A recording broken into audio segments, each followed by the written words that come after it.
I can do that very well myself.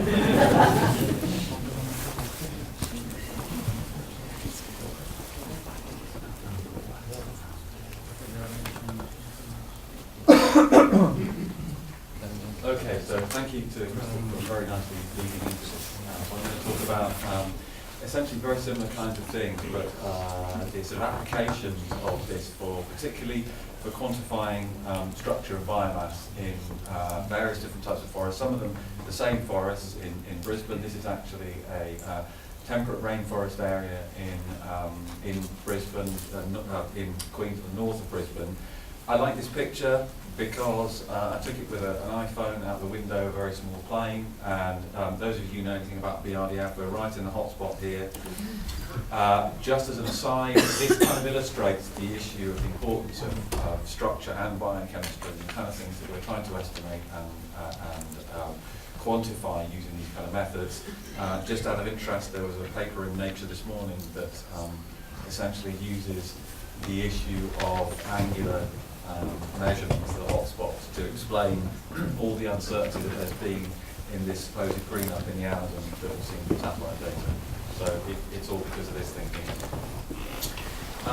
So I'm going to talk about particular biomass, but I'm also going to talk about the applications to structure very briefly. There's a whole area of work on the metabolic scaling theory, why trees are the size and shape they are, and fundamental physical reasons for those things, and it's an area of quite some debate, I would say, in the sort of ecological and community. And part of that I'm going to argue is that simply it's two bald guys arguing over a code because there's very little data that we can use to test this. And I would suggest that we can do something about that. We're starting to be able to do something to help them decide which of them gets the code. So Earth observation sees this kind of convolution, this complex convolution of structure and biochemistry. We've seen in the tropical forest there's large stocks of carbon. We've seen earlier on today that the uncertainties, the residual uncertainties in these fluxes from these areas are relatively small compared to the stocks, obviously, but the uncertainties in these things, the things that we're quite interested in terms of the changes from year to year, the uncertainties are very large. And all these estimates that we have, our best estimates of tropical forest biomass, depend on allometry. They depend on our ability to be able to measure tree diameters and height if you're lucky, but mostly tree diameters, and scale that up to plot scale and larger biomass. So our estimates of tropical forest biomass stocks, and as a result these changes, depend on allometric relationships between diameter and biomass. For the tropics, those allometric relationships are based on 1,500 destructive measurements, 1,525 destructive measurements that have been made over the last 20, 30 years. Of those measurements that are in the standard moist tropical forest allometric relationships, none of them are from Africa, and very few of them are for trees greater than 70 centimetre DBH. That's a problem, I would argue, in terms of the uncertainty. And all of these metabolic theory tests, the kind of West Brown-Enquist approach, are based on essentially tens of trees in total. There are tens of trees that have been harvested where we have branching ratios, branching angles and size distributions which we can use to test these theories. So it's not surprising that there's quite a lot of argument about the applicability of these theories when the data is so small. So how are we going to do something about that? What you really want is you want a method that is independent of allometry. Terrestrial laser scanning has been around for a while, holds a lot of interest for this sort of thing. Airborne LiDAR gives us the kind of slightly bigger picture, the kind of local to regional scale, but it still requires allometry. We still need to go from height to biomass if we're interested in biomass, and it doesn't tell us anything about DBH, and it doesn't tell us anything about the kind of branching ratios and structure specifically. It does on a kind of area basis. Lots of people have tried using terrestrial laser scanners, and there's lots of interest in this. And some of the limitation has been that essentially we've been trying to replicate using tape measures with very expensive lasers. And in a sense that's a good start, but how do we go beyond that to say, can we get some estimates of biomass that are independent of allometry? And I'm going to show that we're starting to be able to do that. So here's some LiDAR data, again very dark, that's me over there, the obligatory shot of yourself in the LiDAR scan. This is in Queensland, so this is kind of some of this kind of temperate eucalypt forest here. How do we go from these rather nice LiDAR point cloud measurements to estimates of biomass without using allometry? How do we go from this to actual estimates of canopy volume, not just trunk, but the total canopy volume? Really what we want to be able to do is we want to be able to reconstruct the whole tree from multiple LiDAR scans. So we've been doing some work on this over the last couple of years. There's been a confluence of having instruments that are light enough and portable enough that we can do measurements in real forests, and I'm talking about tropical forests here, methods to allow us to reconstruct tree volume. That's the critical thing that's been missing, really, automated tree reconstruction methods that are reliable. So Crystal already mentioned this scanning exercise. So we've done work in Brisbane, and this was work we've done in Gabon, in West Africa, in the summer just gone, where we took the Regal, which is this one here, the VZ400, and we took this and scanned a bunch of permanent sampling plots in Gabon, plots that are part of the Tropical Ecology Forest Plot Net database, where they do repeated measurements every 5 or 10 years of the inventory type measurements. So we have inventory measurements for these plots. And of course, by definition, you can't do destructive measurements in those plots. Once they're established, you can't do destructive measurements. So you'd like to have an independent estimate of biomass. So we went out there. This is the work from Gabon. So this is a small chunk of a 40 by 20 plot that we were scanning whole hectare plots. So here's your point cloud of 50 million points. So we're scanning on a 20 meter grid. So every 20 meters, we take the Regal, we set it up, we have calibration targets. Each scan at that point takes 5 to 10 minutes, then we move on and we do the same thing again, and we can link all the scans together by co-locating those calibration targets in multiple separate scans, so we can co-register scans from different points in the plot, so we can minimize occlusion and maximize the view of any given tree that we have. So the first stage of this is to go from a point cloud into individual trees, identifying individual trees. And you want to be able to do it on an automatic basis, because in a 1 hectare plot like this, in a high biomass region, you may have you'll have 300 to 400 trees over 10 centimetres in DBH, and you'll have maybe 500 to 700 trees in total over 1 centimetre DBH. So doing that by hand for large trees is okay. Doing that for all these trees is not feasible. So we have to have some way of kind of thresholding out our individual trees, and so that's what a PhD student of mine has been working on since he got back from Gabon, and he's kind of refined this method to pull out individual trees from the LiDAR point cloud. So that's essentially our starting point. So we've been developing kind of open source tools to do this as well, where we can segment our point cloud, our co-registered point cloud, into individual trees. These are still point-based trees, so there's no topology, there's no volume, it's just points, but point clouds associated with individual trees. Then we've been working, one of the, I guess the key developments here is that we were approached by a group from Finland, Raumonen and colleagues there. They developed a 3D reconstruction method for use with vascular networks. And they said, hey look, this method works quite well. You guys are into 3D tree models and stuff. Would this be of any interest to you? And I nearly bit his arm off because they've developed a method that's pretty robust in reconstructing volume and topology based on a 3D point cloud. Now, the more accurate and the denser your point cloud is, unsurprisingly, the better the method works. So, first question is how well does it work? Essentially, it works by doing cylinder fitting, but also surface fitting on small chunks and moving up through the tree from the bottom to the top, and finding branching points and then identifying those as being real branches, and then following those branches, and then sub-branches and so on, all the way through the tree, and then going back and continuing up until the whole point cloud is fitted. So obviously the question is how good is it? So this is some results from Queensland. So this is the tree that we scanned. Here's the point cloud, and here's the reconstructed tree from this point cloud. It's one that I picked out. This is using cylinder fitting for the majority of the tree volume here, but we're not limited to cylinder fitting as well. We can use patch fitting and surface fitting, because obviously not all tree parts are cylinders. It might work well for some trees at the trunk level, but obviously they are irregular cylinders at best, and so surface fitting and patch fitting is a much better way to do it. The point is, if this is good, if this works, we can estimate volume.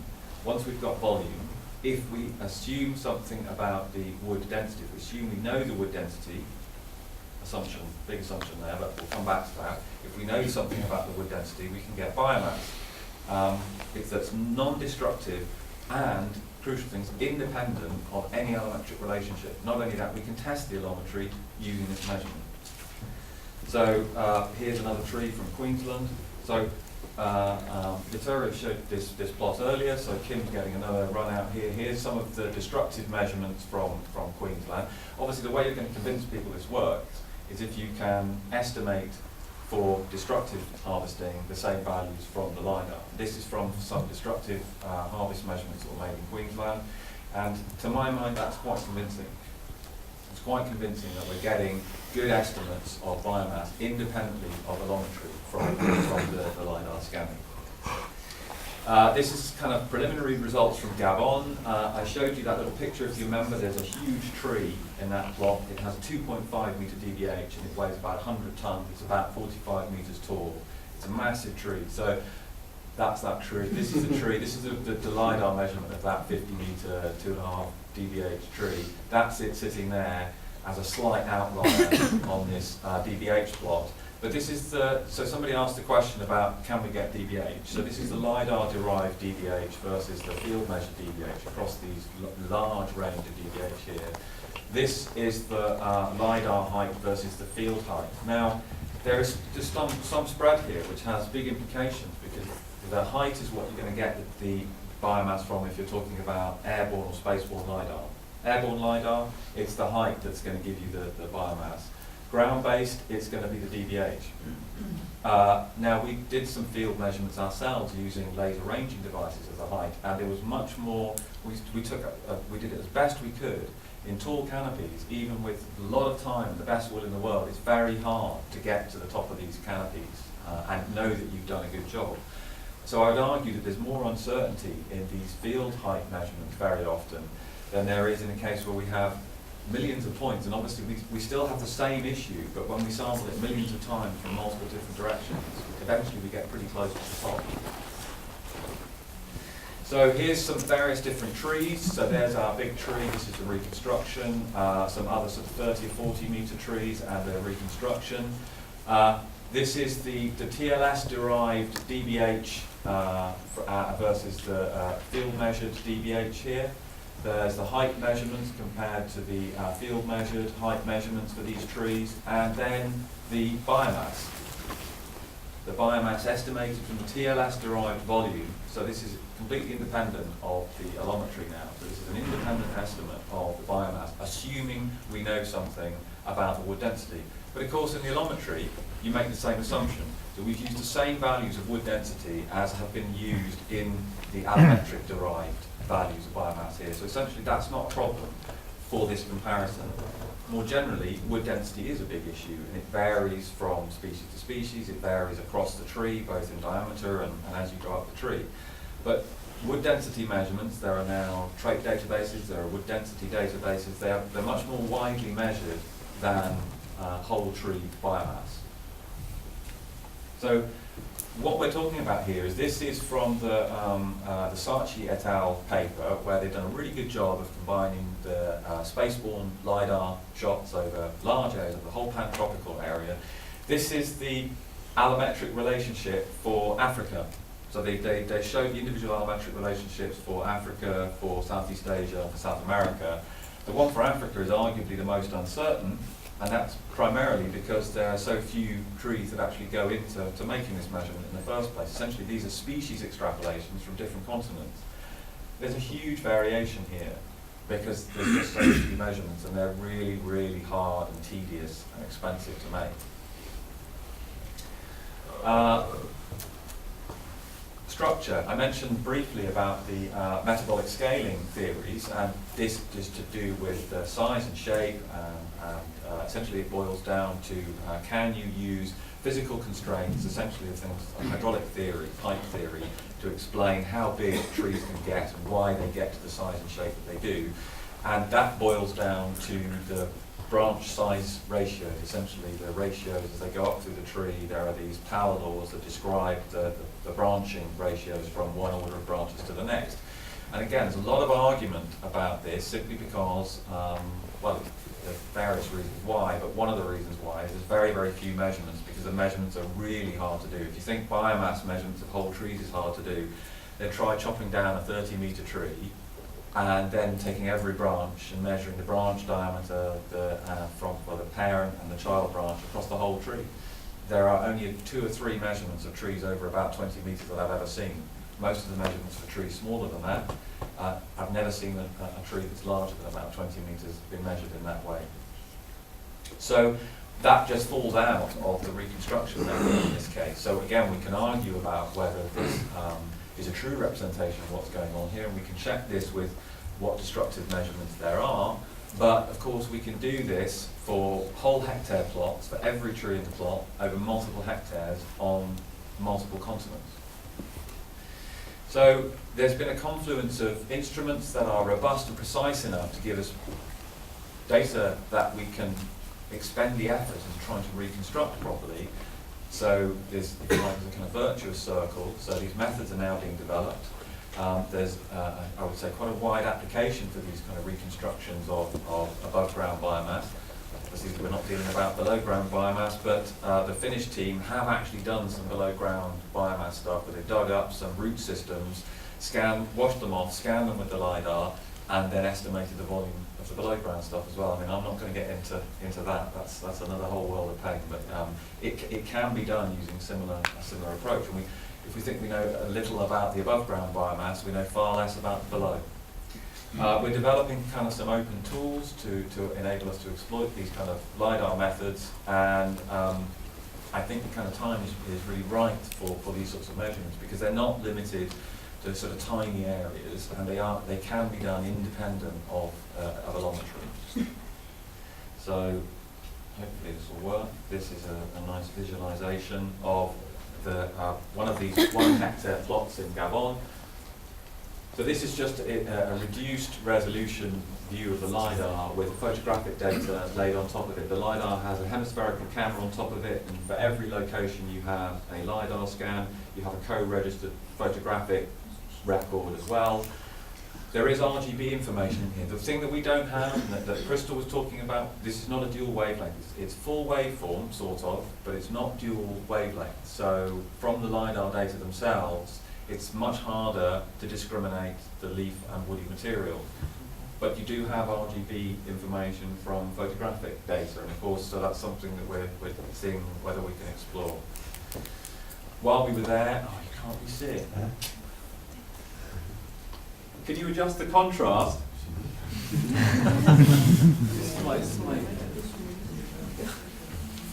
So this is better, maybe this one's down. I'm the only person who's asked to adjust the contrast.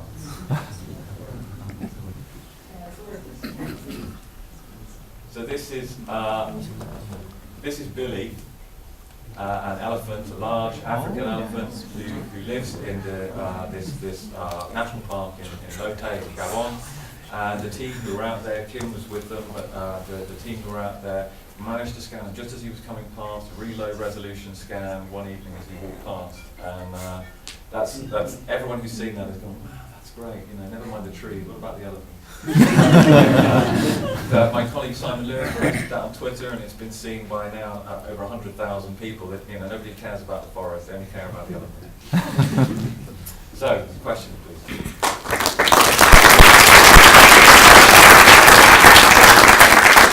I'm glad you mentioned the potential of linking above ground and below ground, because so we do have a bunch of data like that firsthand